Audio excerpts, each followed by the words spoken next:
शंकर शिव के मस्तक पर, पिंडी पर, शिवलिंग पर धतूरा पहली बार चढ़ाया गया वो फुलेरा दूज का दिन था। इसलिए शिव महापुराण की कथा कहती है जिस दिन कोई मुहूर्त नहीं हो, कोई काम नहीं हो, उस दिन केवल फुलेरा दूज के दिन आप किसी भी दुकान का, व्यापार का, व्यवसाय का, जन्म का, आदि का कोई भी मुहूर्त कर लो, वो कभी ठप नहीं हो सकता, वो बढ़कर ही चलेगा। सारी जिंदगी के कांटे निकल जाते हैं,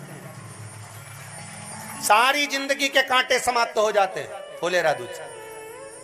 कहते हैं दुनिया में सब दिन का दान, सब दिन का पुण्य समाप्त हो सकता है, और फुलेरा दूज का दान, पुण्य, सत्कर्म, भजन, कीर्तन, नाम स्मरण समाप्त नहीं होता। चक्कर आ जाते हो, अचानक गिर जाते हो, हापड़ी भराने लगती हो थोड़ा सा चलने पर, श्वास फूल जाती हो ज्यादा चढ़ने पर, उनके लिए विशेष है कि धतूरे की जड़ को, धतूरे का जो फल होता है उसकी जड़ महाराज निकाल कर, धोकर, उसको घिसकर शंकर भगवान पर उसका लेपन कर दीजिए, थोड़ी सी जड़ शिव जी पर चढ़ा दीजिए।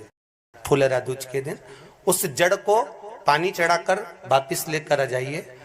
जो मिर्गी का मरीज होता है, जिसको दमे की शिकायत होती है, श्वास की होती है, चलने में हापड़ी भरा जाती हो, फुलेरा दूज के दिन दोपहर के समय पर उसको वो जड़ केवल 3 या 4 बार सुगंध में सुंगा दी जाती है, तो मिर्गी की बीमारी समाप्त हो जाती है, और जिसको दमा श्वास फूलता है उसको भी आराम लग जाता है। फुलेरा दूज के दिन उसके लिए नित्य आनंद का सुख दे जाती है।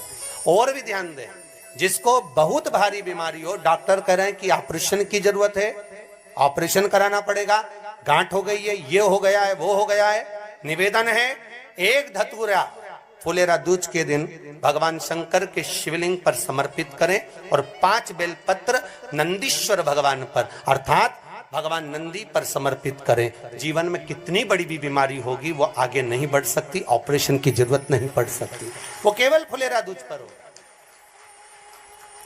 केवल फुलेरा दूज के दिन, उसके सिवाय नहीं। और वो 15 मार्च को है, मौका मिला है, आनंद से। धतूरा होता है विषैला, कैसा होता है? विषैला, बहुत विष होता है धतूरे के अंदर। पर महाराज भगवान शिव को वो समर्पित किया जाता है जैसे पार्वती जी को लगा जब कोई साथ नहीं दे रहा, पार्वती जी को लगा जब कहीं से सुख का अनुभव नहीं हो रहा, आनंद का अनुभव नहीं हो रहा, पार्वती जी ले गई धतूरा, पार्वती मैया ले गई उस बेलपत्र को शिव को। और प्रयास करना, अगर दुख है तो एक धतूरा समर्पित कर कर 1 लोटा पानी अवश्य समर्पित कर। उनके लिए भी कहूंगा जिनको शरीर में दाद हो जाती है, खाज हो जाती है, या खुजलियों का क्रम हो जाता है, उनके लिए भी महाराज धतूरे का पानी, धतूरा 1 लोटे में डाल दो, पानी रख दो उसमें, उसके अंदर थोड़ा सा चंदन डालकर वो पानी शिव जी को समर्पित कर दो। वही पानी को लेकर आ जाइए और कुछ देर तक शरीर में लगाकर बैठ जाइए महाराज। वो केवल फुलेरा दूज का है महाराज, उसको शरीर में लगाकर थोड़ी देर बैठ जाइए, 15-20 मिनट तक। शरीर के अंतर्गत कोई वस्त्र ना हो, उस वस्त्र को उतार कर उसको लगाकर बैठ जाओ। 2.5 से 3 महीने में दांत खाज, किसी भी चर्म रोग होगा वो धीरे धीरे समाप्ति की ओर हो जाएगा। महाराज फुलेरा दूज का महत्व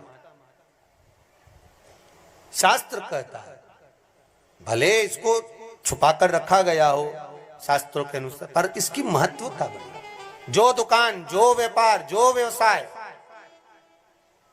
और पहले भी आपको कहा, मान लो आप शिवरात्रि के दिन रात को भगवान शंकर को धतूरा चढ़ाते हो व्यापार व्यवसाय के लिए, और वो धतूरा आप शिवरात्रि के दिन सुबह 4 बजे से पहले नहीं बांध सकते, तो उस धतूरे को फुलेरा दूज के दिन लाल वस्त्र में बांधकर अपने व्यापार वाली जगह पर बांध दो। जीवन में कभी व्यापार नीचे नहीं जाएगा, बढ़ता ही चला जाएगा। और उनके लिए भी निवेदन करूंगा जिनके यहाँ कर्जा बहुत है, बहुत कर्जा है, चूक ही नहीं रहा, पैसा ही नहीं रहा, व्यापार चले तो कर्जा चूके, उनके लिए भी निवेदन करूंगा। 1 धतूरा बेलपत्री के पेड़ के नीचे शिवलिंग का निर्माण कर कर फुलेरा दूज के दिन उस धतूरे को अपनी कामना कर कर हल्दी में भिंगोकर उसको भगवान शंकर को समर्पित कर दीजिए अपनी कामना कर कर। उसी हल्दी की 1 बिंदी अपने साथ में रुमाल में लगाकर अपने व्यापार व्यवसाय की जगह पर लेकर जाइए।